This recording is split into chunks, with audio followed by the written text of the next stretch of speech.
The Book of Job, Chapter 6, King James. But Job answered and said, "Oh, that my grief were throughly weighed, and my calamity laid in the balances together. For now it would be heavier than the sand of the sea, therefore my words are swallowed up. For the arrows of the Almighty are within me, the poison whereof drinketh up my spirit, the terrors of God do set themselves in array against me. Doth the wild ass bray when he hath grass? Or loweth the ox over his fodder?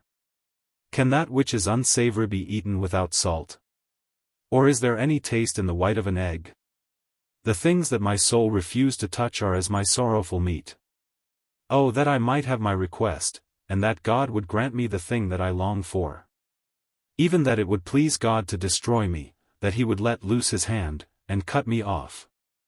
Then should I yet have comfort, yea, I would harden myself in sorrow, let him not spare, for I have not concealed the words of the Holy One. What is my strength, that I should hope? And what is mine end, that I should prolong my life? Is my strength the strength of stones? Or is my flesh of brass?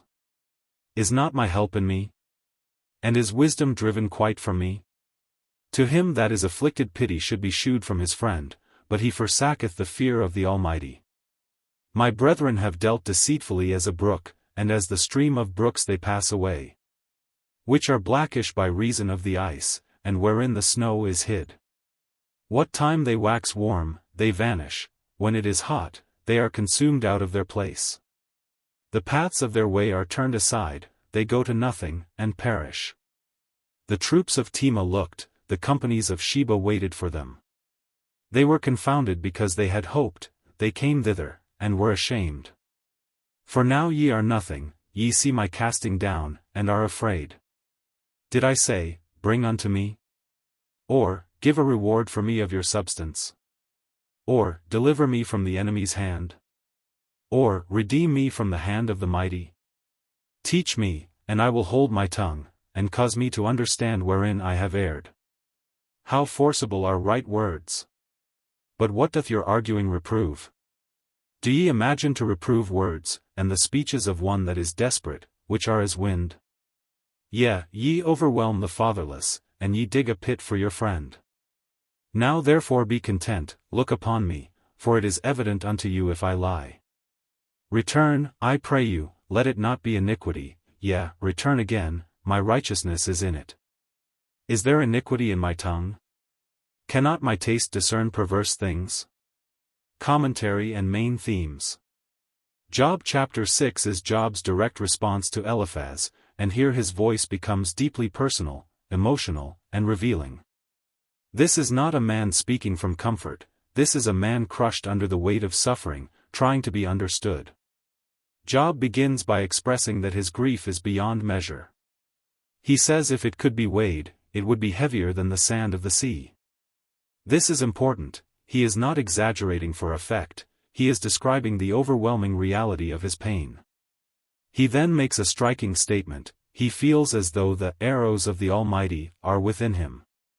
Job does not see his suffering as random, he believes it has come under God's hand. Yet even in saying this, he does not curse God, instead, he wrestles with the intensity of what he is experiencing. Job also defends his words. He explains that just as animals cry out when they are in need, his cries are a natural response to real pain. In other words, his lament is not rebellion, it is the honest voice of suffering. Then comes one of the most sobering parts of the chapter, Job longs for death. Not out of hatred for God, but as a release from his agony. Yet even here, he holds on to one key truth, he has not concealed the words of the Holy One. His integrity remains intact. Job then turns his focus to his friends. He rebukes them, not with cruelty, but with clarity. He expected compassion, but instead received cold reasoning and misplaced judgment. He compares them to a dried-up brook, something that promises refreshment but fails when it is most needed. This is a powerful lesson. In times of suffering, people do not just need truth, they need faithful presence, compassion, and understanding. Finally, Job invites correction, but only if it is true. Teach me, he says, and I will hold my tongue. He is not prideful, he is open. But he refuses false accusations. He maintains his integrity and asks for honesty, not assumption. Main themes. The overwhelming weight of suffering. Honest lament as a natural human response. The importance of compassion over cold reasoning. The pain of being misunderstood in hardship. Integrity in the face of false accusation. The need for truthful, loving correction. Job chapter 6 reminds us that suffering people don't need quick answers, they need faithful friends. Words matter, but timing, tone, and truth matter just as much. Memory verse. To him that is afflicted pity should be shewed from his friend, but he forsaketh the fear of the Almighty. Job 6 verse 14, King James.